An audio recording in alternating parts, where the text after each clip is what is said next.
seja bem-vindo. Eu sou o professor Oswaldo, do Colégio Integrado Ser de Pontal. E o essencial hoje é de Machado de Assis, com a sua obra Quincas Borba, publicado em 1891. Machado de Assis é um autor realista. O que significa isso? O realismo no Brasil, juntamente com o naturalismo, fizeram uma oposição ao romantismo. O romantismo era idealista. O que significa isso? Em lugar de mostrar a realidade, mostrava as qualidades e ocultava os defeitos. Era muito mais próximo do ideal do que do real. O realismo está preocupado em mostrar uma realidade.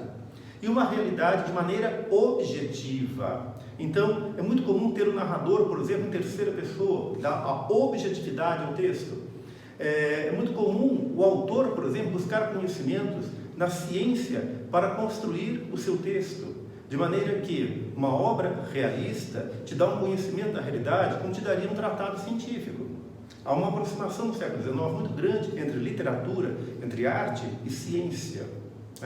E o Machado de Assis, vivendo no Rio de Janeiro do século XIX, acompanhou todos os movimentos da Europa, de literatura, nas artes, na filosofia. E o século XIX, ele é pródigo, ele é muito rico nesses ismos, nesses sistemas filosóficos, socialismo, positivismo, darwinismo.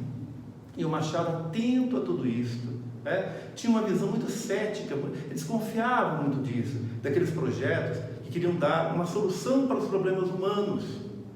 Então ele, que conheceu tudo isso, que conheceu todos esses sistemas, ele vai na obra Quincas Borba fazer uma ironia. Que ironia que é essa? Ele vai criar um personagem chamado Quincas Borba, que está lá em Barbacena, em Minas Gerais, tentando ensinar um sujeito, Rubião, que era um professor, o que vem a ser o sistema filosófico que ele criou, chamado de humanitismo. O que é o humanitismo? Ele diz que é o seguinte: é um sistema em que o que importa é a sobrevivência. O mais apto deve sobreviver, o menos apto deve desaparecer. Ele vai dar alguns exemplos. Ele dá o exemplo do cocheiro que perdeu o controle da carruagem, e atropelou a avó, a própria avó dele matou. Isto, ele diz, é o humanitismo, mas o cocheiro tinha que comer. Isso faz parte da vida, ela tinha que morrer. Morreu pela carruagem. Como o Rubião não entende muito bem, ele vai dar um outro exemplo sobre o que é o humanitismo. Ele diz o seguinte: imagine você duas tribos, lá numa montanha, e tem uma plantação de batatas. Mas a plantação de batatas só dá para manter uma tribo viva. Se eles dividirem as batatas, morrem as duas. Então ele explica que aquelas duas aldeias, elas devem lutar entre elas, e a que vencer terá direito às batatas. É muito famosa essa frase, ao vencedor as batatas. Para alguns, o humanitismo é uma espécie de sátira dessa série de sistemas filosóficos que eu falei para vocês. Esses ismos, positivismo, socialismo, evolucionismo, de Darwin, darwinismo. Machado estaria, de uma certa maneira, ironizando essa pretensão humana de encontrar solução para todos os nossos problemas através de um sistema filosófico, por exemplo. Okay? Então, existe esse ar de sátira, de crítica nesta obra Quincas Borba. Mas vamos ao enredo dela. O livro começa com um Rubião, na sua casa, no Rio de Janeiro, olhando a paisagem, já com umas chinelas que lhe deu um amigo, Cristiano Palha, e a se recordar do que foi a vida dele até poucos meses, quando estava em Barbacena, cuidando do Quincas Borba. E como foi essa vida? E quase enfermeiro, e auxiliando o amigo, cuidando, pensando em casar com uma parenta lá para ficar com uma parte da herança, mas ele não se casou. O Quincas morreu e deixou todo o dinheiro, toda a fortuna para o Rubião. Nós vamos ver que este Rubião, ele vai ser uma espécie de exemplo também, vítima do humanitismo. Por quê? Porque na posse do dinheiro, o que eles vão fazer? Sair de Barbacena e ir para o Rio de Janeiro. E já no caminho, eles se deparam com quem? Com a Sofia, uma linda mulher, e o seu marido, Cristiano Palha, que quando ele fala que está indo ao Rio, talvez vai comprar uma casa, porque recebeu uma herança, uma fortuna, o casal já fica muito interessado nele. E no Rio de Janeiro, o Cristiano Palha vai auxiliar o Rubião a comprar uma casa. E o que nós vamos acompanhar? Sofia, Cristiano Palha, Rubião. Rubião vai se apaixonar pela Sofia. O marido sabe, ele usa a mulher para fazer negócio, no seguinte sentido: ele sabe que a mulher é bonita, é atraente, O Rubião caiu nessa cilada e o que vai acontecer? Este casal vai tirando aos pouquinhos todo o dinheiro que ele tem e ele vai se envolvendo amorosamente com a Sofia. Então o que a gente vai acompanhando nesse texto?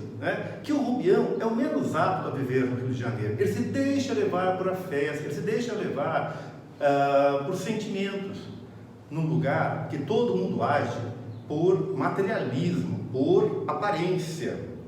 A hipocrisia. Então o narrador vai desnudando para a gente o seguinte, que a sociedade do Rio de Janeiro, ela é uma sociedade de aparência, ela é uma sociedade de interesses. E o Rubião não estava preparado para isso. E por não estar preparado para isso, ele vai se envolvendo, se apaixonando cada vez mais pela Sofia, a ponto de começar a perder o vínculo com a realidade, a ponto de começar a delirar. A loucura, aliás, é um dos grandes temas trabalhados por Machado de Assis. O que se entendia por loucura? Aquilo que saía de um padrão, o que fugia a uma certa normalidade. O Machado desconfiava dessa ideia de loucura. Então ele faz com que o Rubião perca completamente os vínculos com a realidade e comece a delirar, a pensar até que é Napoleão Bonaparte. Imagine isso.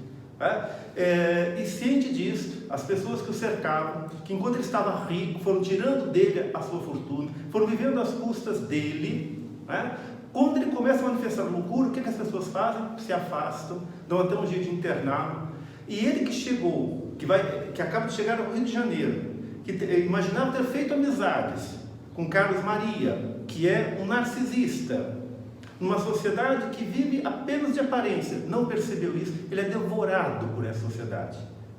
Agora, tem um elemento importante. O Rubião tinha um cão. Sabe qual é o nome do cão? Quincas Borba, o mesmo nome do filósofo. A condição para que ele recebesse herança foi que ele cuidasse do cão. Então ele assim o fez. Foi cuidando do cachorro. E é uma relação, como se o filósofo estivesse ali no cão, acompanhando cada decisão do Rubião. E no final, gente, ele que chegou ao Rio milionário, não vai ter dinheiro para comprar uma passagem de volta para Barbacena. Ele vai voltar junto com o cão e vai morrer. O cão e o nosso Rubião. E o narrador vai dizer, talvez o leitor esteja se perguntando se o nome do livro Quincas Borba é em função do filósofo ou em função do cachorro. Ele diz, questão prende de questões, porque o mesmo Cruzeiro do Sul, as mesmas estrelas que o Rubião pedisse a Sofia que mirasse com ele, para pensar nele, são indiferentes ao riso e ao choro dos homens. Então nós temos uma obra, gente, que nos mostra, para o viés do realismo, a decomposição moral de uma sociedade. A própria Sofia que diz fazer uma campanha para a pessoa que foi vítima no Nordeste, uma epidemia, qual era a finalidade dela? Buscar status e galgar os degraus da sociedade fluminense da segunda metade do século XIX, estar no topo da pirâmide social. Era tudo que ela queria. É um mundo de egoístas, é um mundo de pessoas interesseiras, é um mundo onde a hipocrisia reina. É isso que o Machado vai nos mostrando. Essa decomposição moral que marca a vida da sociedade fluminense e talvez a vida do nosso planeta, na segunda metade do século XIX. Essa é a dica essencial, o essencial de Machado de Assis para você.